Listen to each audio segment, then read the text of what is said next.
Hear me. Вот скажи мне, американец, в чем сила? А вы что, собираетесь на ней жениться? Да. Ух, красота-то какая, лепота. Таможня дает добро. И вообще не называй меня, пожалуйста, Вероникой. Кто я? Вот кто я? Отныне в русской земле единый быть. Don't torture me, I can't live without him.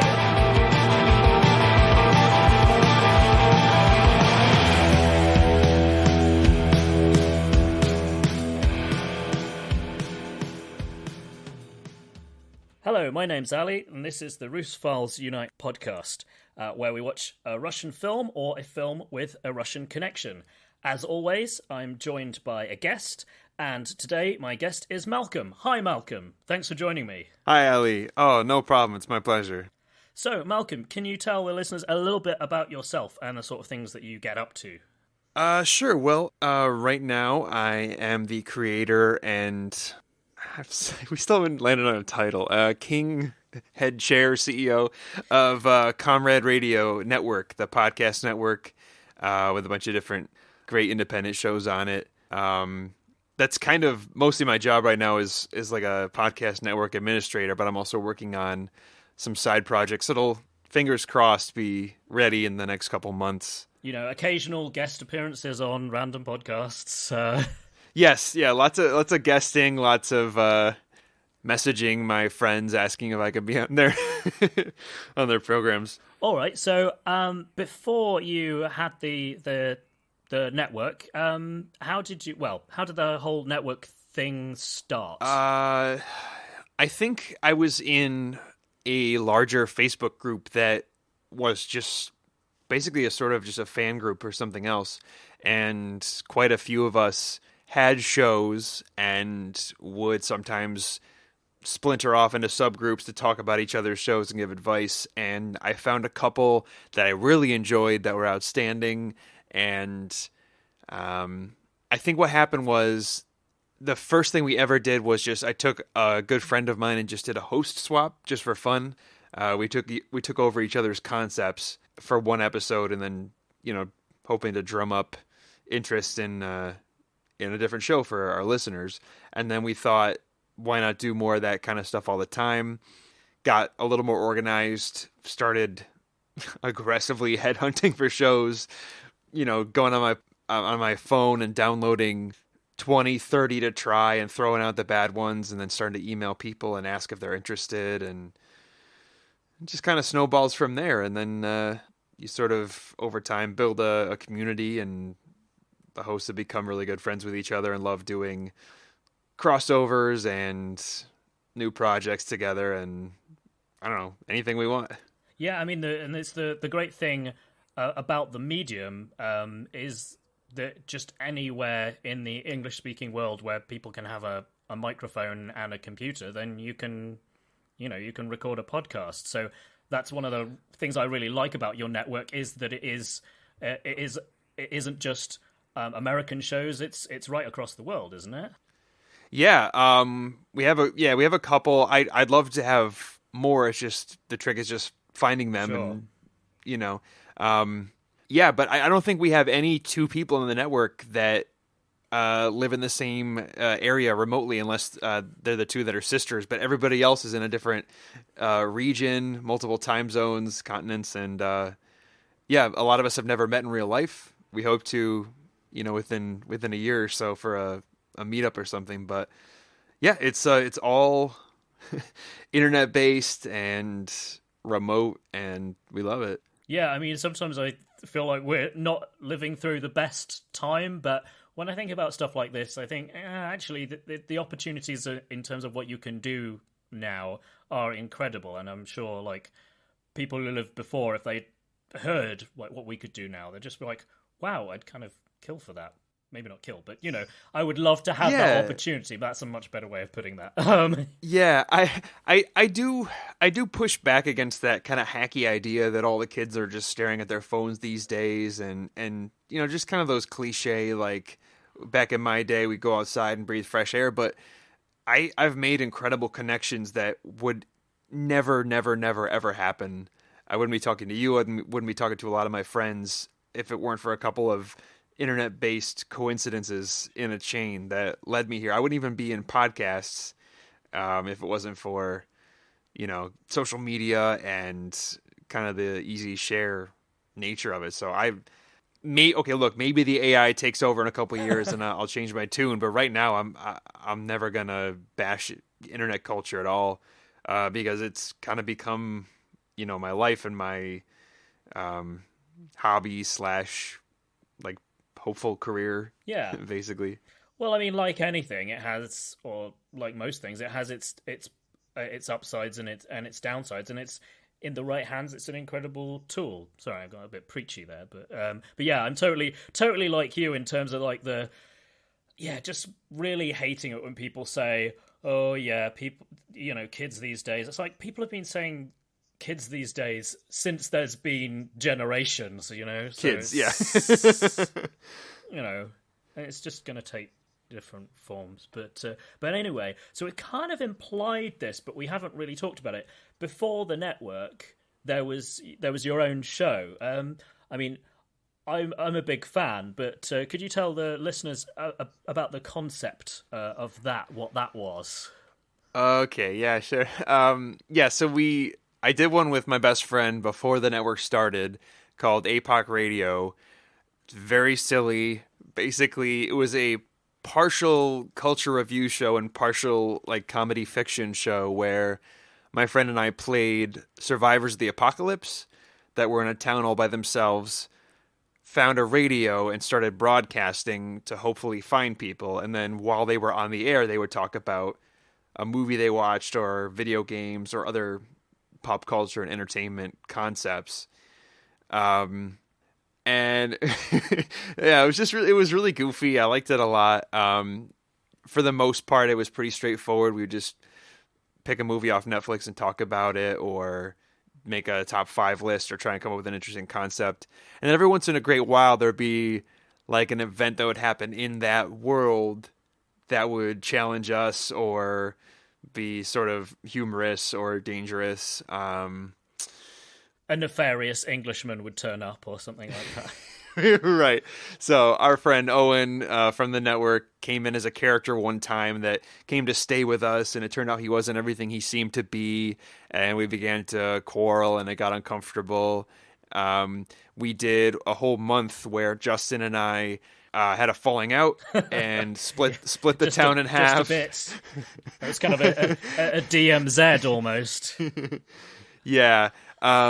And we started 2 competing radio stations for that month only, and started like pranking each other, and the pranks escalated and got dangerous. There were silly sketches and goofy ads and stuff. It was a really fun project. We wrapped it up to move on to other things, but I do have a special place in my heart for it.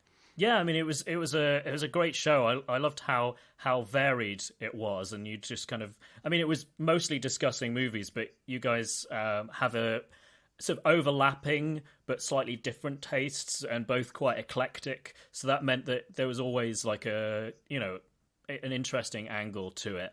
One of the shows I really liked that you did was on, I guess you'd call them non-English language films. So films from outside Britain, the USA, and, well, I mean, Australia and New Zealand make films, I'm sure, and you get the odd South African one. But yeah, non-English language one. And it was mainly about Amelie.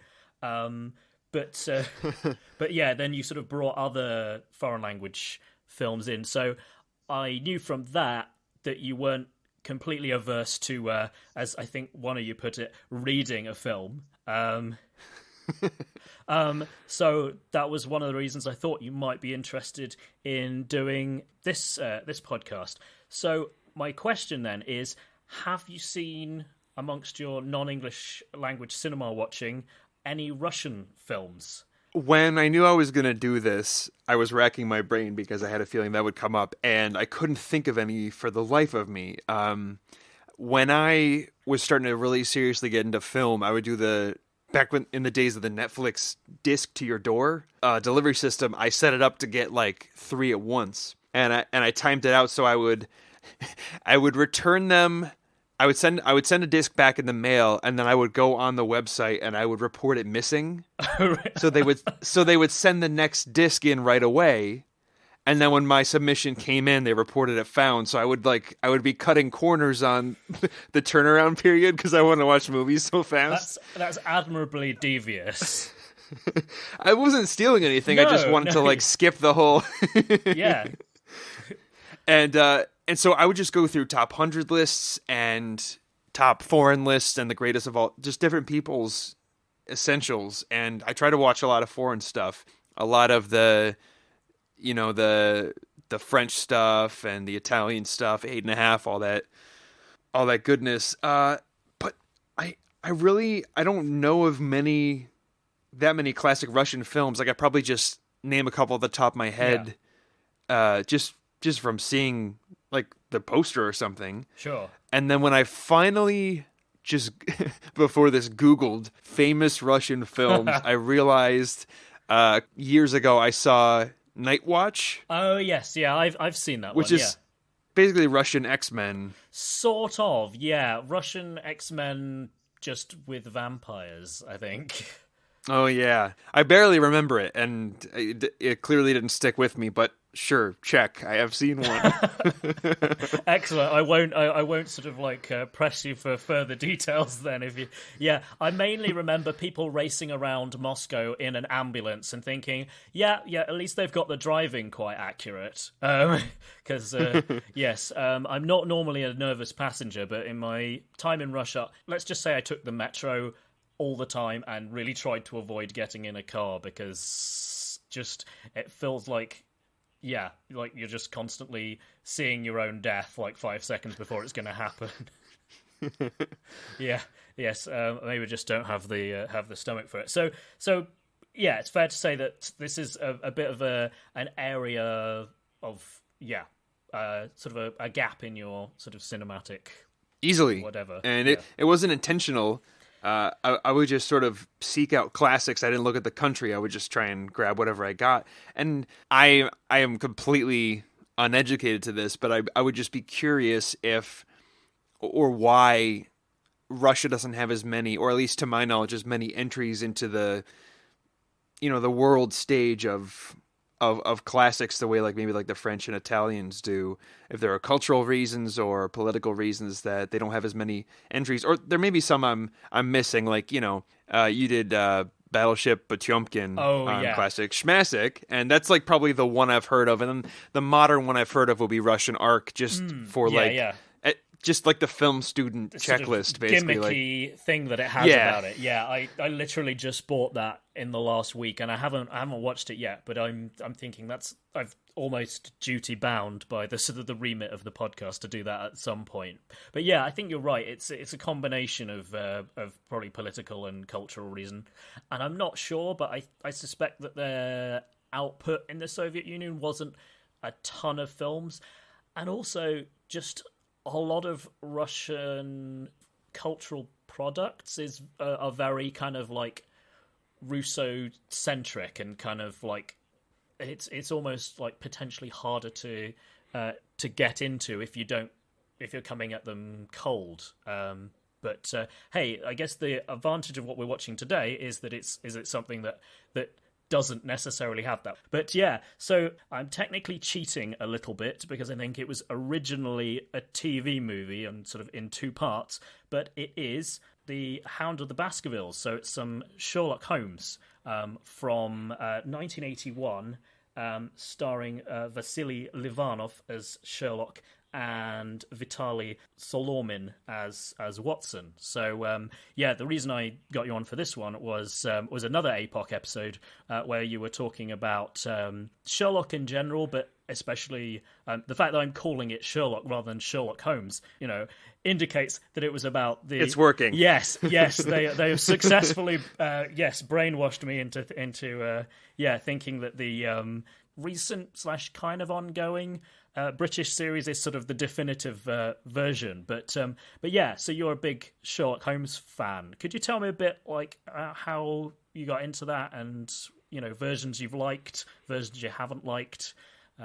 Sure. That was one when I was a kid. My dad had the big volume with everything. Oh, cool! Yes. Yeah, the original illustrations.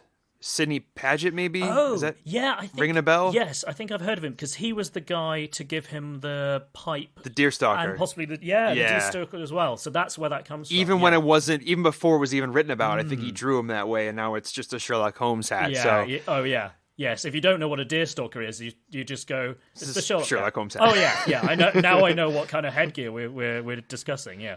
Yeah, and those are great because you can you could read them in a sitting because they were magazine length basically. Yeah. They were printed in the Strand. So my dad read the first one he ever read to me out loud was The Five Orange Pips, which was terrifying. Probably still one of the scariest ones. Because it had like a murderous secret organization, and at least in the way I remember that story is when they marked you by sending you those orange pips, you will die. Okay, so it's kind of that was the scariest idea. Sort of non-piratical version of the Black Spot kind of thing. To quote more Victorian literature. Well, I mainly know that through the Muppets, but anyway. And then when I super highbrow here. became an eager young reader, I would just eat those up, and they were nice and bite sized. I actually inherited. My parents are fine, but I inherited that book. It's on my shelf right now, and it's a treasure to me. That's the best kind of inheritance, I find. Yeah, everyone agrees to. To part company heartily. Yes. Yeah. Whilst still. And then when I was still at home, we started. We would watch we'd borrow the Jeremy Brett A&E, I think, adaptations from the library. See, I'm just hearing when those you are really good too. A&E. I'm just hearing accident and emergency. So, or what you call the ER. So, I guess that was. I think you said it was Granada on the episode, which I re-listened to. It is Granada. You're right. So it's maybe A&E acquired it and did a reprint or something. Yeah. I don't know why that's ringing a bell for me, but sorry, throwing you off your stride there. No. And that guy defines the role for many people, probably even beyond Basil Rathbone. I would assume he just is the key figure. Yeah, I mean Basil Rathbone definitely gets mentioned, but it's sort of long enough ago that just people in general, unless they're really into films from sort of an earlier era, probably aren't gonna see those, I guess. Right. Yeah. It's interesting because Jeremy Brett has totally passed me by somehow, despite it being a British production. I just totally missed it. In terms of my own introduction, it's a bit more embarrassing, actually. I think my general awareness of there being a character called Sherlock Holmes probably came through the Disney movie Basil the Great Mouse Detective. Oh, yeah.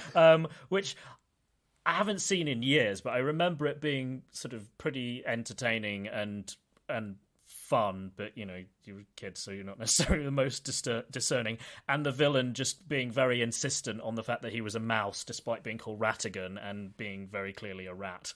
But obviously, the fact that he's Basil is probably a connection back to Rathbone being yes, and totally.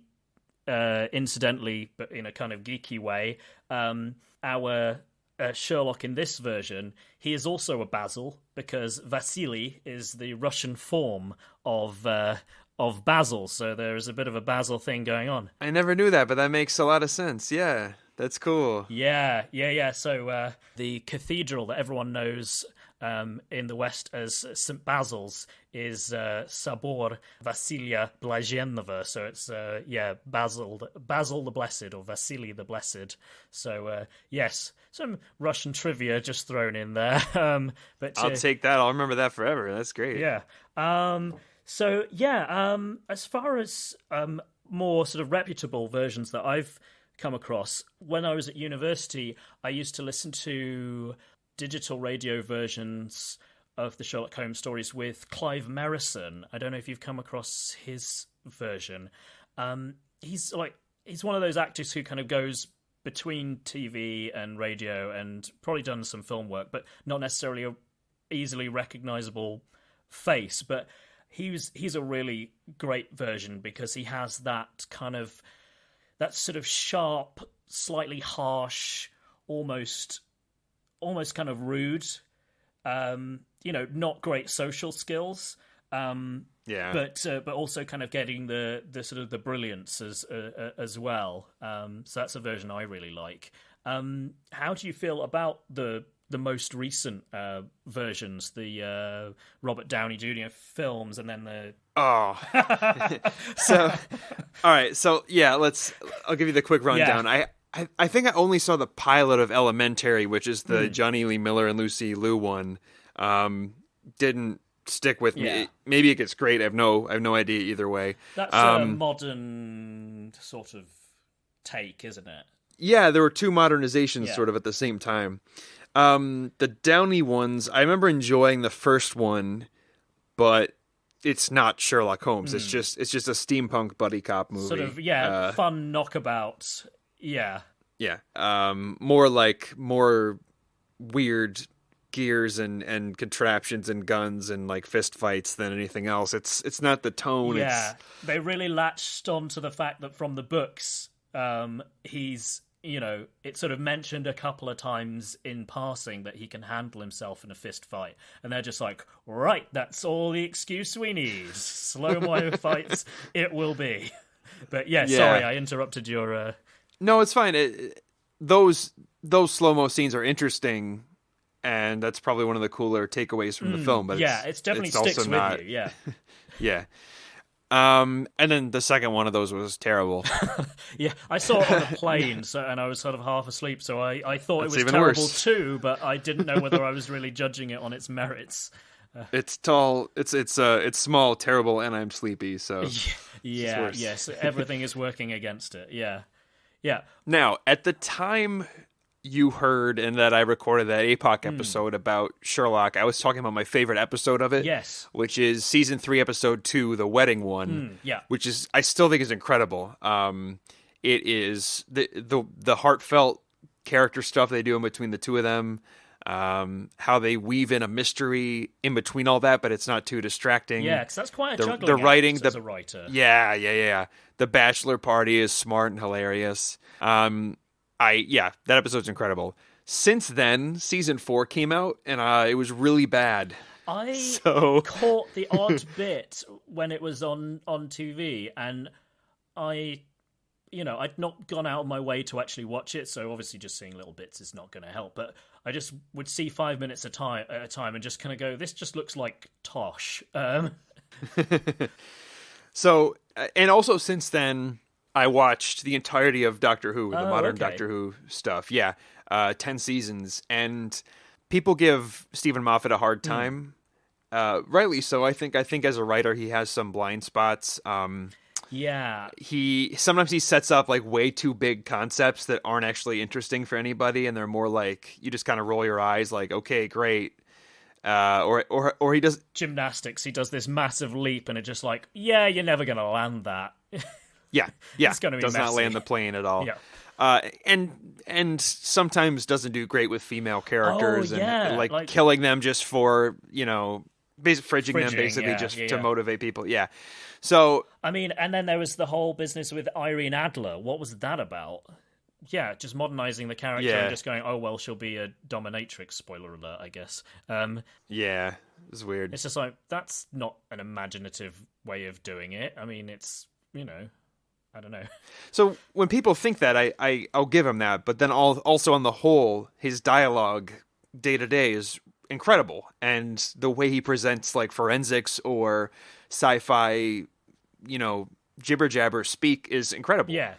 And so I still like his seasons of Doctor Who the best, and I still like Sherlock a lot for stuff like the wedding episode. But if the best Moffat is the wedding and hilarious like Sherlock toasts, the worst Moffat is like giving Sherlock a sister and a brother that he never remembered in one episode, and fridging a character that was like supposed to be someone's wife, and just like a lot of spoilers, I guess, whatever, guys, but it's not good.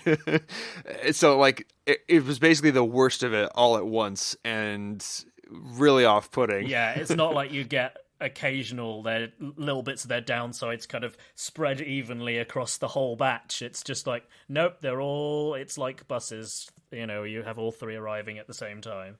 And I think like the peak worst of it is, like I said, giving Sherlock siblings he completely forgot about, and then putting him in a Saw room where he has to solve challenges or people will die. It's yeah. It's like, you're better than this. That's just as offensive as the Robert Downey Jr. interpretation, because you're totally leaving behind what the story is supposed to be, which is a magazine serial, and trying to make it this grand thing that it didn't work. But yeah. So on the whole, I think like season 4 is bad, and then there'll be a bad episode here or there you can skip, but there are at least like 4 or 5 really solid Sherlock episodes that I'll watch over and over because the actors and the writers are doing such a good job. Yeah, I mean, for me, that was the thing that was a real revelation as far as how good Martin Freeman was. Because, I mean, before that, I'd only seen him in The Office, and he was good, but that was the thing where I saw him do a really different character to the Tim guy. It's kind of like, oh yeah, this guy, because often actors just play. I mean, Robert Downey Jr. is a sort of a bit of an example. I'm sure he has range, but he has a standard character that he does unless you ask him to do something really different. Right. So yeah, I mean, maybe it's unfair to say his Sherlock Holmes is just his Tony Stark with a British accent, but they're not a million miles apart. Right. So yeah, but in terms of like not staying true to the spirit of things, I guess I'd say because they're such well-worn characters, beloved, that people will always do a version every sort of 10, 15 years. So it's kind of like, if you're going to do it, how do you justify the fact that you're doing this again, Yeah. So I guess my fear for watching this version is that it's just going to be too trad and boring and just like, oh yeah. I mean, that's why I guess it's a slight risk that I chose Hound of the Baskervilles, because it's so well known. But I thought the advantage of choosing that one is, well, I think it's the best regarded of this bunch. I mean, they're all well thought of, but this is supposed to be the best one, and also because it is quite well known, it means you've got a better framework for comparison, I guess. Yeah. How about you? What are you sort of looking forward to / really not looking forward to about this version? Just maybe just going totally off prejudices or whatever. But right. It's very long. Yeah, 2.5 hours running time. You'd be warned. Right, and as kind of as I was saying before, if you have something that's very research based, forensic, lots of examinations and evidence, to me that is some of the hardest material to get correct in dialogue in anything. Yeah. If you just have 2 characters standing at angles with a couple camera flips, and and the one guy with the info dumps a lot and then leaves room for the other guy to go, why? Yeah. And the other guy dumps a lot. Wow. And then, but that would mean, and then it's just, you get a lot of lopsided conversation where one person's explaining. And so I feel like that would be even harder in another language without the like the nuance of speech if I was just reading that. Yeah. and yeah, like we talked about, I hope that this is more true to the character, or heck, even just make a stab at what these filmmakers think the character is. But if it's just two detectives that happen to have the names, I won't be happy. And one of them wearing a deerstalker, which I think deerstalkers are worn. Yeah. So that tradition is maintained. But yeah, no, definitely valid concerns, and yeah, especially the subtitles aspect that could make it really tedious. I mean, if I could just shoot for the moon and get my genie wish, getting back to Sherlock, like the way they make him so sociopathic and really like constantly missing cues and hurting people's feelings, I don't expect we'll get that. No. That at all.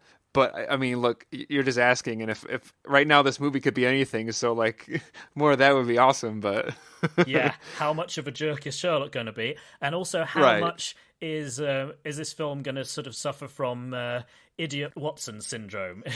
Exactly, and that's another thing that the Freeman version does so well, is that he has equal agency. I've never seen that done, even in something really good like the Jeremy Brett ones, or even the original writings. Watson is just totally, he's the guy holding the camera in a found footage movie. I mean, he could be an omniscient narrator, but the guy wanted there to be two characters, honestly. Yeah. He's not really important in the original text. So like if I'm going to be a little pessimistic, I expect more of that. And that's the text, so I wouldn't blame him for just kind of copying. Yeah, it, but... yeah, you can, to an extent, you're only working with the material, and sometimes you kind of think, well, we have to keep it the way that it is, otherwise people are going to hammer us for not reading it properly and just going, it's not like that. But I mean, once you've seen Watson as an equal, it's so hard to go back. Yeah, so it'll be interesting. I mean, obviously Vasily Livanov, who plays Sherlock, gets the main props, but Vitaly Solomin is also, people say that he's really good. And I mean, actually Livanov got like a sort of honorary award like about 10 years ago, mostly on the basis of his Sherlock performance. But there's a statue outside the British Embassy in Moscow that was unveiled again about 10 years ago, but that statue is Sherlock Holmes and Watson, but it's these two actors portraying them, so it was kind of cool. Like a little nod to, we think you guys did a good job. So that, yeah, it seems to be like Sherlock fans appreciate them, so I'm hoping it's going to be of a pretty good standard. Also, one of the things I'm most looking forward to is seeing my country and my nationality through Russian eyes, which you don't really have the opportunity to do very much. I mean, I'm quite used to seeing American takes on British people, and some more sensitive sorry, than others. by the way. Yeah. I'm somehow going to hold you sort of responsible, sort of collectively. That's for more than fair. It's oh well, yeah. I mean, my wife's American, so I can definitely say that we don't always have the most positive image of Americans, and she will point it out to me, like, and I'm like, yeah, I had not noticed how casually anti-American we can be until yeah, it's terrible, isn't it? The whole you're not aware of it until it affects somebody you care about. I mean, anyway, I think that's a whole different discussion. But yeah, so I think we've covered our expectations and hopes and fears for this version pretty well. But before we launch into it, I know from the show that you're not averse to doing the odd accent or a voice. Your Peter Lorre is one that I'm quite envious of. But that's very kind. But so you might be a bit more comfortable than I inflicted this on all my guests. I get you to say a little bit of Russian, and the bit of Russian I get you to say is, it's everyone knows what Neil Armstrong said when he landed on the moon. One Small Step for Man, etc. Well, in Russian, similarly famous is the word that Yuri Gagarin said when he was going off into space. It's a bit more prosaic. Essentially what he said is, off we go, or we're off. And the word for that in Russian is поехали. All right. So one more time. Поехали. Поехали. Excellent. Okay, so 1, 2, 3. Поехали.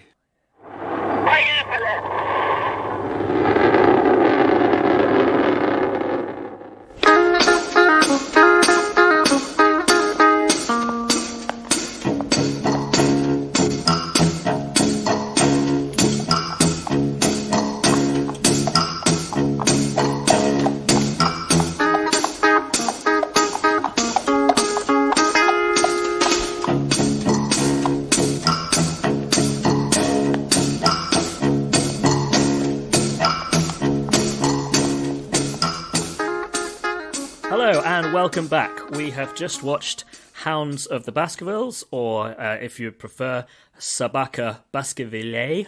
And before we get into what we thought of it, we're just going to have a quick summary from Malcolm. But before we do, this is obviously, it's a mystery, so if you haven't watched it yet and you don't want to know how it ends, this is probably your time to pause the podcast and get back to us when you've watched the thing. So with that spoiler warning out of the way, over to you, Malcolm.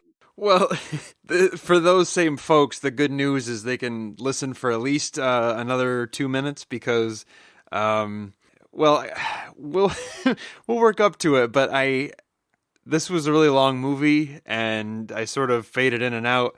And if I missed something, it was kind of gone for good because of the nature of subtitles and the way stories assume things. So I'm missing things too, so I don't know how much I'll be able to spoil. In fact, let's see, like, if I'm trying to give a summary, Holmes and Watson are in their office, and oh my god. I have so much less of this than I thought I did. That's all right.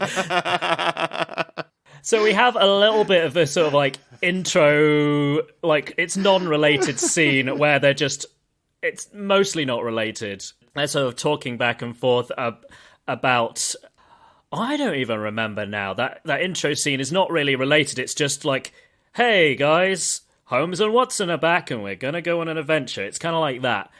And then after that, you have this scene where this slightly weird young dude comes in, and he's talking to Holmes and Watson about a thing that's happened near where he lives. A murder.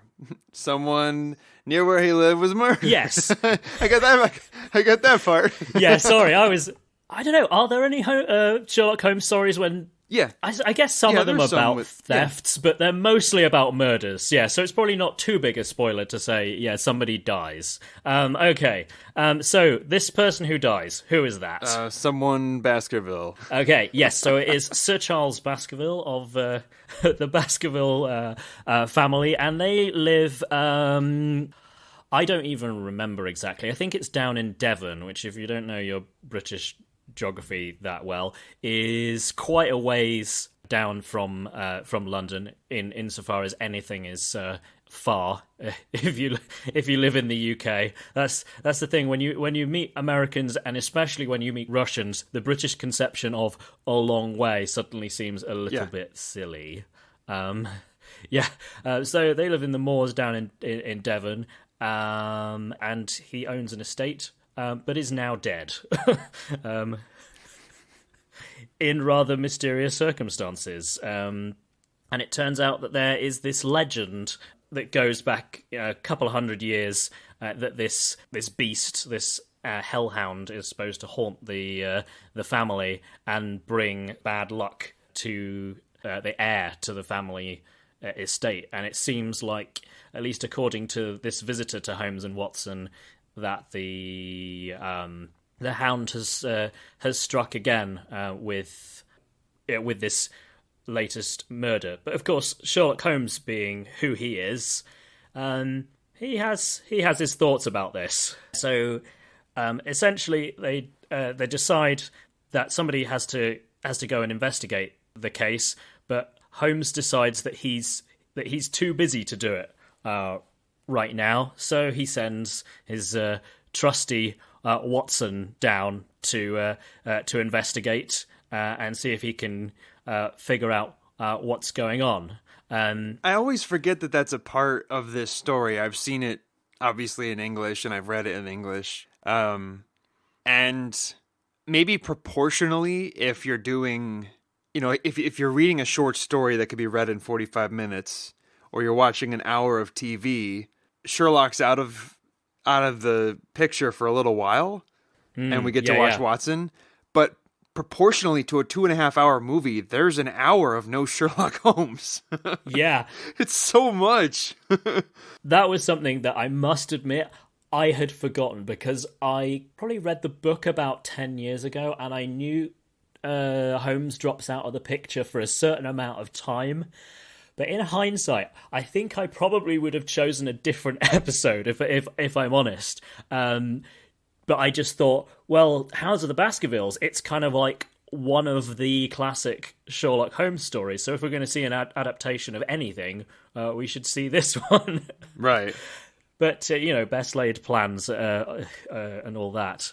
So, yeah, Watson investigates the murder for, as you said, quite some time. He kind of makes a certain amount of progress. Major detail I've missed out is he is partly there to investigate the murder, but he's also there to keep an eye on the new Baskerville heir, which is a youngish guy called Sir Henry, who's on finding that he's inherited the Baskerville estate, has come back over from Canada, where he had apparently been living.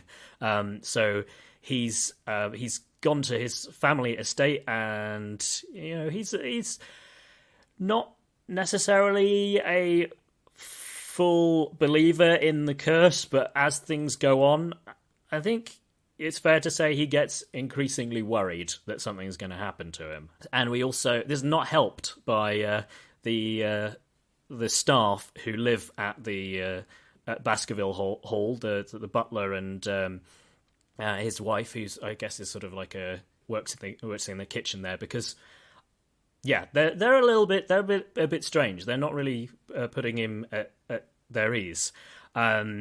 So we have kind of various investigations by Watson. They meet a number of different people in the locality, and eventually it sort of turns out that there's a couple of people hiding out on the moor, one of which is an escaped convict, just to kind of put some extra danger into the mix, and also someone else mysterious. To kind of cut a long story short, that mysterious person turns out to be Sherlock Holmes. He has used his claiming to be busy as sort of a ruse, and he's just been observing things kind of secretly, so he can figure it out. And Watson's kind of sort of drawing the attention of the people in the locality while he conducts his own investigation. So to round things up, one night in the middle of the night, I can't even quite remember myself why exactly this happens, but Sir Henry Baskerville goes out into the middle of the night onto the moor, which he's been expressly told not to do, and Watson follows him, and we have an encounter with the Hound, which turns out is just a regular dog, albeit a very, very big dog, and it has had its face painted with phosphorus to give it this scary glow. The Hound nearly does leap on Sir Henry, but Lestrade, who's the Scotland Yard inspector colleague, I guess, of Holmes and Watson, manages to shoot the Hound dead before it manages to finish off Sir Henry. So Sir Henry lives. The curse has been sort of unmasked, and the neighbour Stapleton, who we haven't mentioned yet, but he, it turns out, was behind this whole scheme with the dog. And good to know. Yes. Yeah. I'm really gonna sound like I haven't seen this, but I did, but it's yeah, and ta-da! That's the end. So yeah. And Stapleton gets his just desserts when he runs off into the sort of the bogs and the moor that surrounds the Baskerville estate, and he essentially drowns in the mud, and it's a horrible, horrible death for him. So that's what happens if you try and murder people with phosphorus painted dogs. Noted. Another podcast I listened to, the Please Don't Send Me Into Outer Space. Their thing that they do at the end of every episode is what was your lesson from this movie? And I guess that would be the lesson from this one. Don't try and murder people with elaborate cursed dogs. So I guess from what we've already heard from you, Malcolm, this hasn't made a spectacular impression on you. So let me open with this, and then we can proceed. I really like foreign films. I like experiencing other cultures. I like watching any masterpiece, no matter what.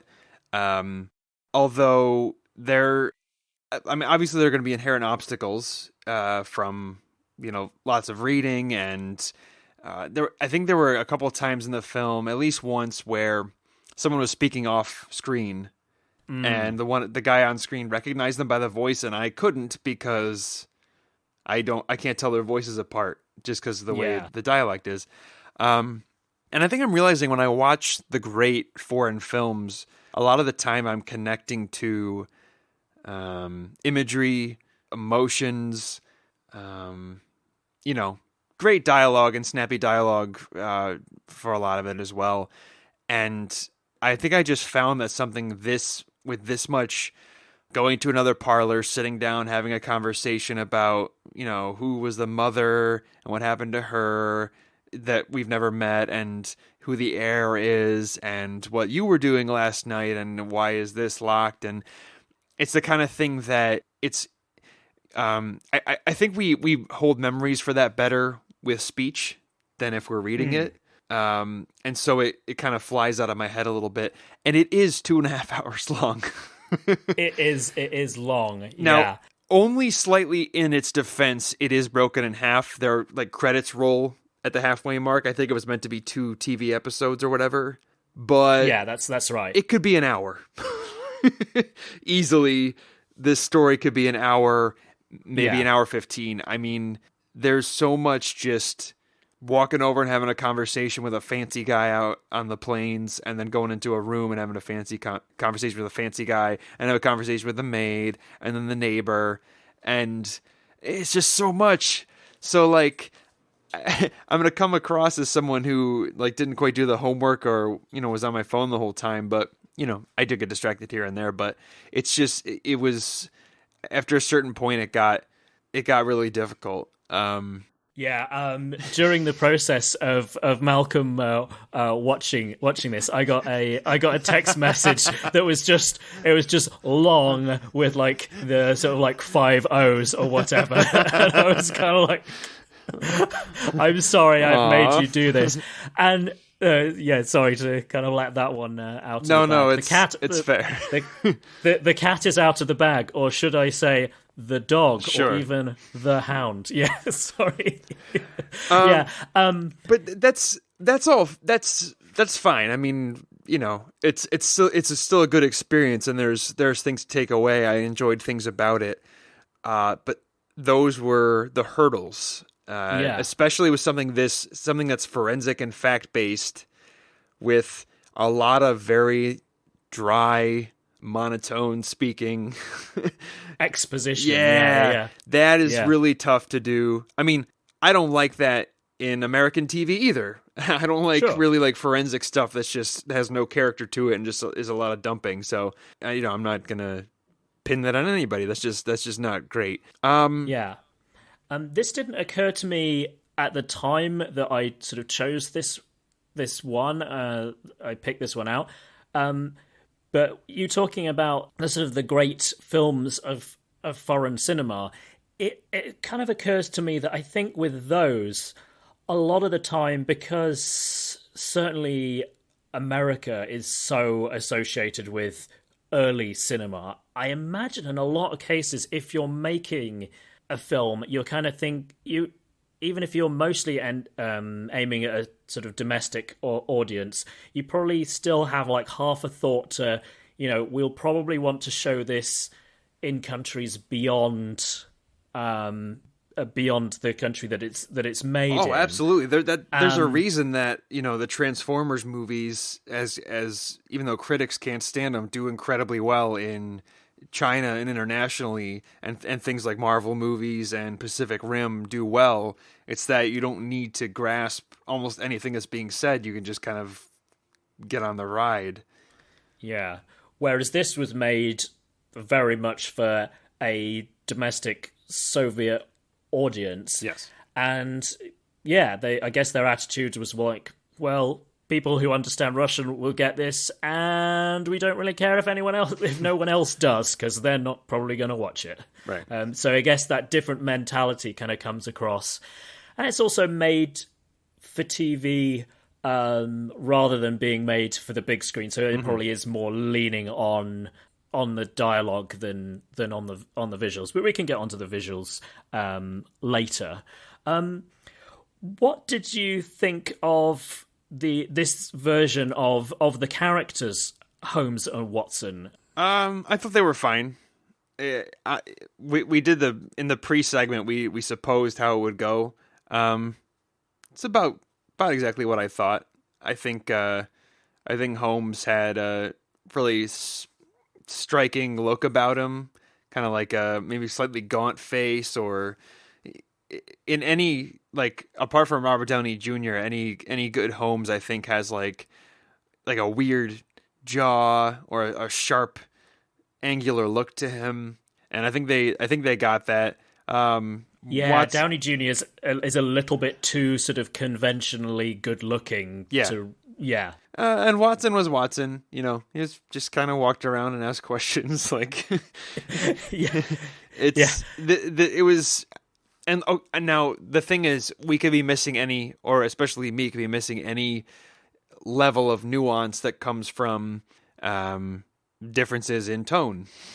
And what you and I are doing now to communicate how we feel, I'm just reading, so I don't know how much the guys are really dumping into the characters. But by the dialogue, like sometimes the dialogue was fun. I'll admit there were little bits here and there. It does open with some of the deduction game that Sherlock does when he guesses where people have been recently and all that, and that's a staple, and I'm always glad to see that. But yeah, just about what I expected. So it checks not out. A disaster, but it's kind of what you'd expect. Right. I mean, the only thing I'd add there is I really, if you do understand the Russian and or even not like fully understand, because my Russian is pretty decent. I find the subtitles are very nice to have. If you're used to kind of tuning your ear into the different voices, Holmes has quite it's not even a deep voice, but it sounds like he has smoked that pipe an awful lot, because it has this sort of like slightly cracked, sort of gravelly tone, which I guess I hadn't really imagined Holmes having I hadn't necessarily seen that in other depictions, but just there's something about his tone where he has sort of the gravitas that you would expect from that character, but he also has perhaps a bit more. And admittedly, it's a long time since I've seen the Cumberbatch version, so my memory may not check out. But he seems to have a bit more of a sense of fun. Yes, I saw that right away. Yeah. At the beginning, it's sort of Holmes is pretending that he's making this sort of clever deduction, but he's actually just seeing what Watson is doing from a reflection in a surface, and Mrs. Hudson says, you know, he's just looking at the reflection, and Holmes is like, ha, ha, ha, ha. Yeah, that was a very, very early flag that I was like, okay, they're not doing the sociopath thing. I get it. Yeah. An interesting note that Carrie, my wife, who watched it with me, picked up, which I only noticed when I was really sort of zooming in on it, is that in Russian you have, like in French or Spanish, you have like a formal you and an informal you, and because they're sort of good buddies, you'd expect that they would use the informal, but they use the formal actually, and so that was a kind of a bit of a weird thing. I mean, they call each other my friend all the time, and I don't know how much this is the filmmakers trying to make a point of it's Victorian England and it's really formal, or quite what, or whether... But they do meet up later in the story and give each other like 3 hugs in a row. I mean, it was very comfortable. So yeah, they're clearly close, but they're still using this normally polite form. I mean, the usage has changed even in Russian since Victorian times. So I think you would use the formal back then much more. So I don't know whether it's a commentary about English people being formal, or it's a commentary on that time period being more formal than our modern times. And I mean, it's even changed in Russia since the Soviet period, their kind of level of sort of formality and politeness. So yeah, I just thought I would sort of drop in as sort of an observation or possible deduction. I'm sorry, I really need to stop it with these these kind of pun type things. Okay, so in terms of what aspects did you like? Because you've kind of alluded to there being stuff that you enjoyed about this, but yeah. The Henry Baskerville character was great. Oh, cool. You didn't even always need to know what he was saying just to kind of know a good character actor and a good physical comedian to some extent. When they first meet and Holmes is just laying out the most monotone exposition, he's like walking around the room and examining everything and interrupting, and you can't take your eyes off him. He's so fun. Yeah, it's interesting that you mention him. I was really hoping we get to talk about him a little bit, because he is a really, really famous Russian actor. His name's Nikita... I believe that. Yeah, his name's Nikita Mikhalkov, and he's most famous probably, at least in the West, for doing a film in the mid-90s called Burnt by the Sun, which was about a Red Army officer who was like a hero in the Russian Civil War at the end of the sort of 19-teens, early 1920s, but you jumped forward to the 1930s, and don't want to spoil too much, but if you know 1930s Soviet history, you might guess that things don't necessarily go particularly well for him, and he starred in that, and I think he directed it as well. And he also directed 12, 12, which is a Russian adaptation of 12 Angry Men. Indeed, yeah, exactly. I've heard of that. Yeah. So that's a great connection. Yes. Yeah, I haven't seen that yet, but I've really wanted to see that for a long time, and now I'm kind of saving it, as I hope I'll cover it on here at some point. But yeah, I'm really glad you liked him, because I enjoyed seeing him in a very different role from the way he is in Burnt by the Sun. Right. The movie, I guess, like the TV movie, had generously maybe 4 pieces of music. It just kept rotating, which I would just ascribe to it being TV and a TV budget. Sure. But he had his own theme tune that would play, and I think they were doing the, 'cause he's from Canada or America or whatever, his theme tune was a little westerny, a little guitar-y kind of. So whenever he'd come in the room or be riding his horse somewhere or walking around or sitting in his house, they'd kind of play his theme song. I thought that was interesting. And then the other 3 songs were sort of interchangeable for the mood, I guess. Yeah, I totally missed that. So that's I now need to go back and rewatch it for that. That totally passed me by. About the music, I had very mixed feelings about that.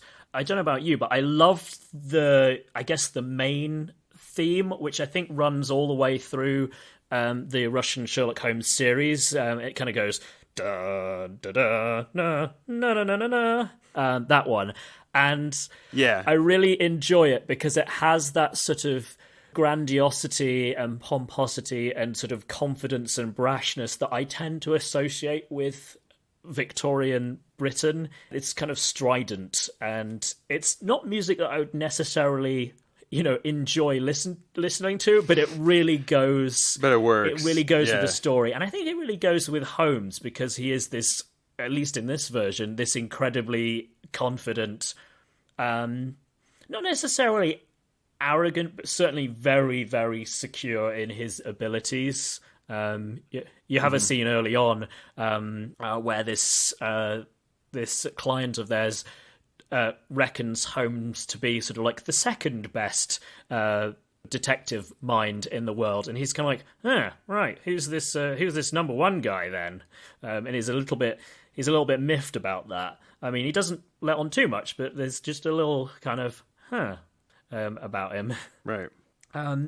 Yeah, in terms of the downside, there was, maybe this is what you were referring to, but I don't think so. There was a bit for sort of like more kind of sneaking about and sort of not exactly chase scenes, but when they're following people, it was kind of an electric guitar and bass in there, and that was really kind of incongruous for me because everything else is so sort of Victorian-y and kind of period appropriate that it just felt like a weird choice to me. I wouldn't be surprised if we're actually talking about the same track, and I think that may actually be Baskervilles' theme, but because everything else did seem, his was kind of like country-ish.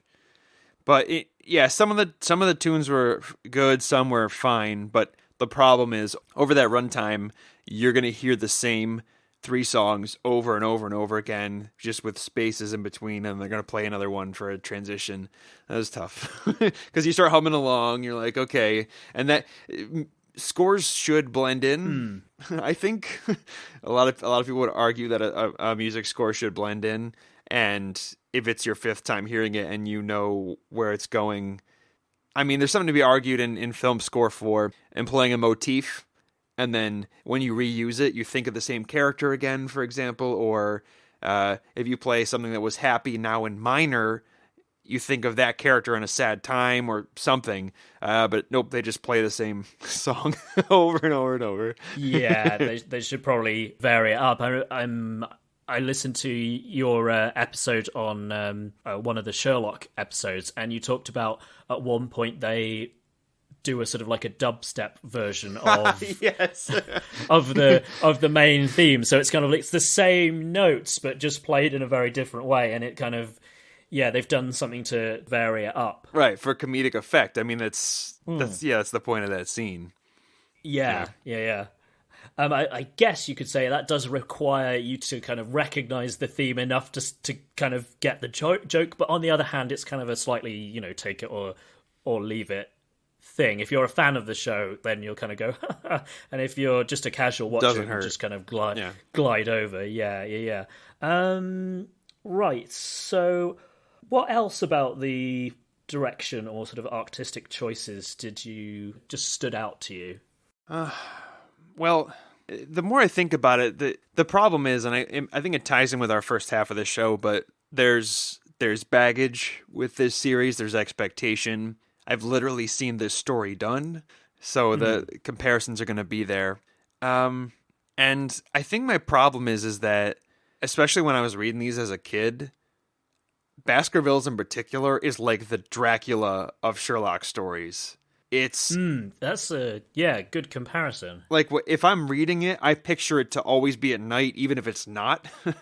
Like, it's the way they describe the moors. It's like the foggiest, scariest area. You could get lost out there. There could be wolves or murderers around every hill.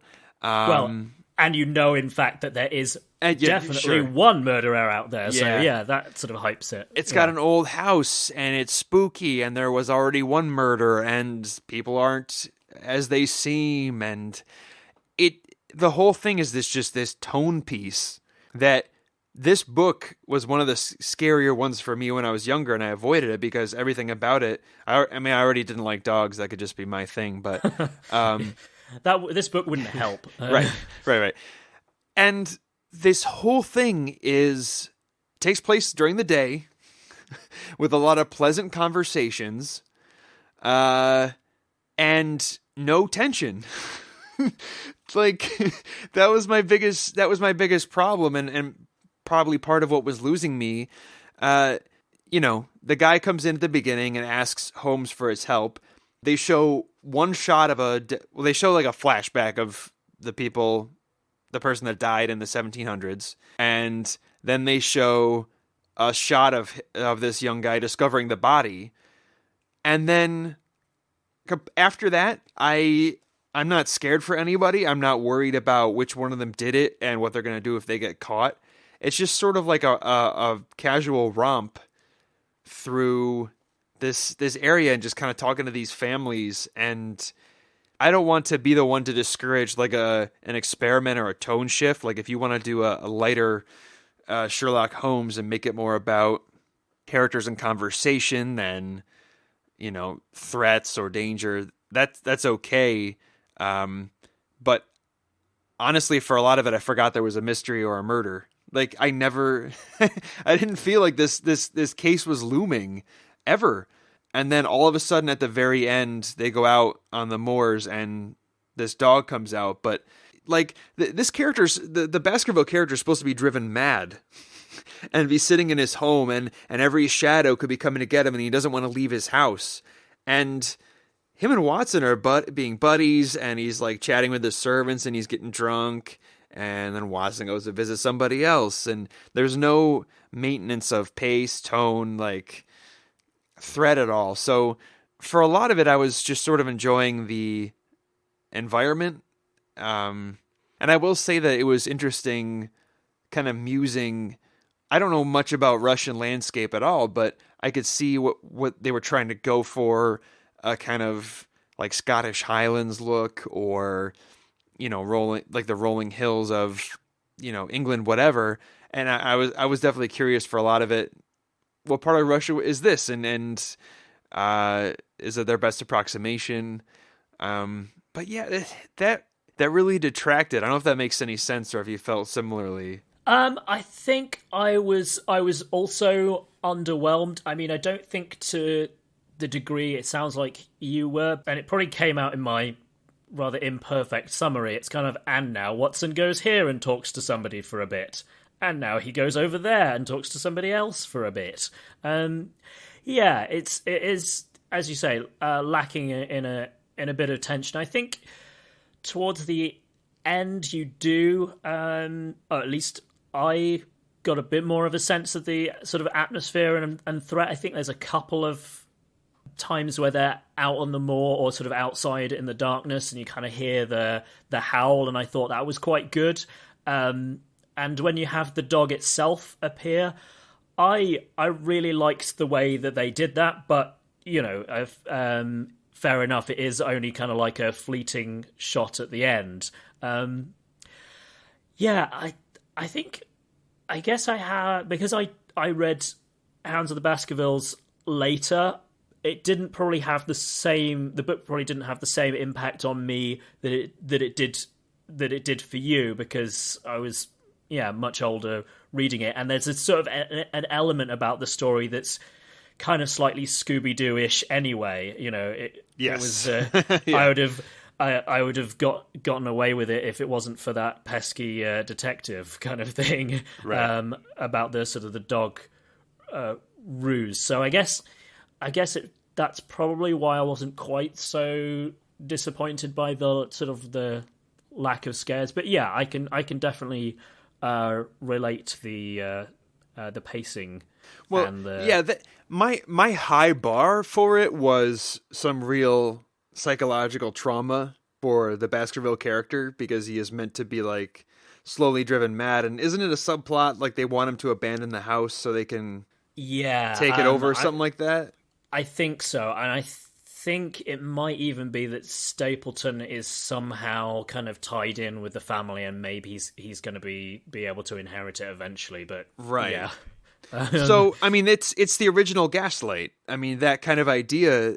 So my high bar is intense trauma and can you believe what you see? I mean, I don't think it was a very good episode of Sherlock the show, but I mean, that kid was like suicidal and losing his mind from visions of this hound and someone trying to get him and stuff. And they do divert and make it a different ending, so it's still fresh. But so that's my ideal.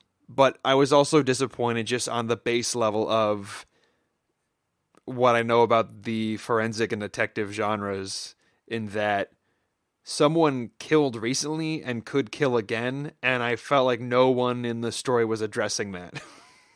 They were all just having meals and drinking and hanging out, and I kept going like, do you guys actually think there's a killer, or are you just kind of doing due diligence to to make it look like you're trying? Because I mean, when Watson and Baskerville got drunk and kind of wandered around, I thought that was fun. And there were like little moments like that where I thought people were being fun, or I liked watching the character actors sort of gesticulate and get offended or kind of yell at each other. Like that was what carried me through the story, but it didn't feel like a mystery at all. It just felt like a tour that ended with like a dog. Yeah.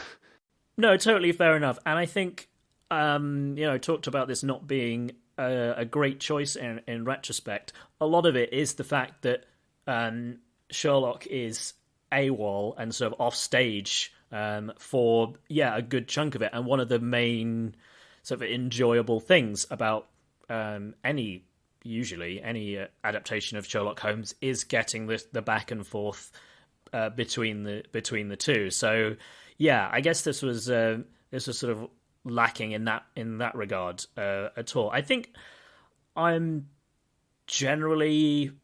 enjoyed it more than it sounds like you did, but yeah, it wasn't as good as I was hoping. It was fine, but it wasn't. Yeah, it was nothing kind of groundbreaking or just like, oh, I'm so glad I saw that. I think I probably know the answer to this question, but I'm going to ask anyway. But has this experience sort of totally scared you off, this interpretation of Holmes and Watson? Or would I watch it? Would I watch another of theirs? Yeah. I mean, I would assume they'd all have the same length, right? And similar writing staff. It's just...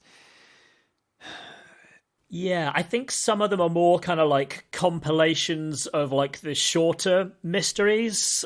Okay. So they are sort of like, they are, I think, the same length, but they cover a lot more ground. So there's probably a bit more of a sort of zip to them. But yeah, no worries. That's totally fine. I think I would if you swore up and down that another one like blew this out of the water and begged me to try it. But like on my own, I wouldn't. Like, YouTube tried to autoplay the next one, and I was like, nope. I'm going to avoid that like a dark and treacherous Moor. Yeah. No, I mean, I'm definitely curious to see the other ones. I think I'm probably more invested in it being good. So that's part of it. But yeah, I'd be interested in seeing a lot more of Holmes, because I did find Vasily Livanov, very, very watchable, and I was sorry that he wasn't in this more. I mean, I thought the guy playing Watson was fine, but he was sort of slightly... It was probably a bit on the grumpy side for what I'm used to seeing with Watson. I mean, Watson kind of has sort of a hard edge when he sort of needs to, but I kind of imagine him being a bit more kind of laid back and a bit more jovial. But maybe that's more just adaptations that I've seen. I mean, I think the Martin Freeman version has a good balance of being a rounded character. Like he's fun and he has a sense of humor, but he's also serious about the serious stuff, if that makes any sense. Right. So yeah, I guess I'd really like to see more of Holmes, but more of Holmes and Watson, to see, you know, whether we'd see more of that side. I mean, we see a little bit of it at the beginning and end, as you say, but yeah. I should say, though, in case anyone gets, you know, the wrong impression, or if they're curious, I don't regret watching this. I'm glad for the experience. I mean, it was really difficult for a lot of it.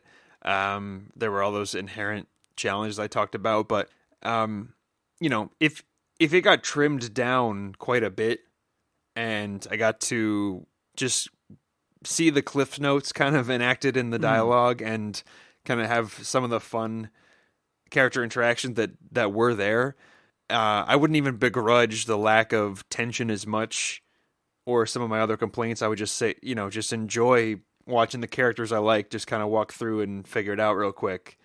So yeah, like I've gotten in the habit in the last couple of years of trying to say, I didn't like it, but it was a good experience. Because I think that could be a really important qualifier. Some things are terrible and really poorly made, and I don't mind saying those. This wasn't poorly made. It just had like cultural hurdles, language barriers, you know, TV budget and TV shooting problems, things like that. That just, it's not their fault. And worst case, it's kind of fun to see, like we were saying, how a totally different culture tackles a popular character.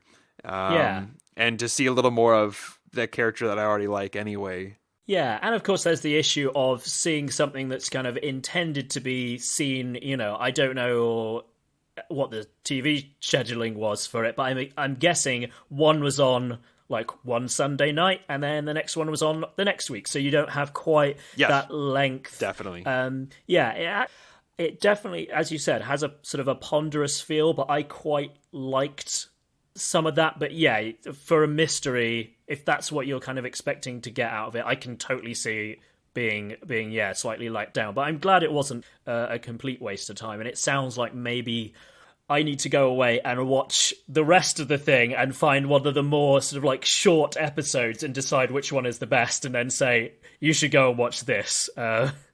Yeah, I would try that. Sure. Okay, so I've got some homework to do then. Yeah, but that's fine, because I would definitely like to spend a little bit more time with these versions of the characters.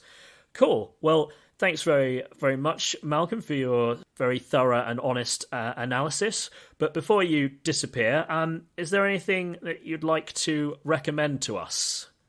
I don't have any specific plugs at the moment. I have, as I mentioned, I have sort of ongoing secret projects that are in the works, but you can always check out the network that I run and I'm a part of, comraderadio.com, and our Facebook group is healthy and friendly and really fun. That's just search Comrade Radio on Facebook. We have regular events and top 5 lists and silly games, and so come say hi there, and then when I have something new on the horizon, it'll be the first place to see it. Also, if you've enjoyed hearing Malcolm on this episode and talking about films, there's plenty more of that, as Malcolm's old show, APOC Radio, is still available. How many episodes is it that you've got on there? I forget. Maybe it was 2 years of every week, so a little over 100, maybe something like that. So yeah, many hours. And it's, as I probably mentioned in the intro, it's very wide ranging in terms of the films that they discuss. So kind of regardless of what your taste in films is, they will talk about at some point some movies that you're interested in.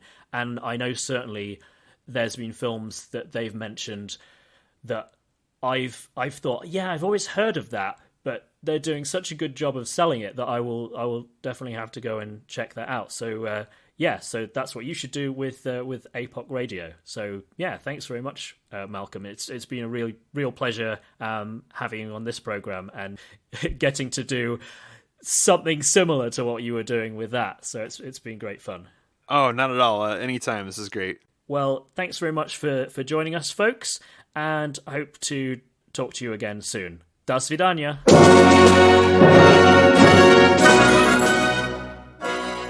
So that's it for this episode, but before I go, I'd like to thank Sasha Ilukovic and the Highly Skilled Migrants for the use of their song Cold in our intro. You can find that song and the rest of their back catalogue on Bandcamp and Spotify. If you're enjoying the show, please consider supporting us by leaving a rating at Apple Podcasts or at podchaser.com. That second one, Podchaser, even lets you rate individual episodes, so if this episode particularly stood out to you, you can let other listeners know that you enjoyed it. Recommending the show on social media is hugely helpful as well. If you can spare a moment or two to do that, it would really make my day. Thank you very much. Speaking of social media, please find us and say hi on Facebook, Twitter or Instagram. You can also drop us a line at roosefilsunite@gmail.com. Thanks again for listening, take care of yourselves, and bye for now.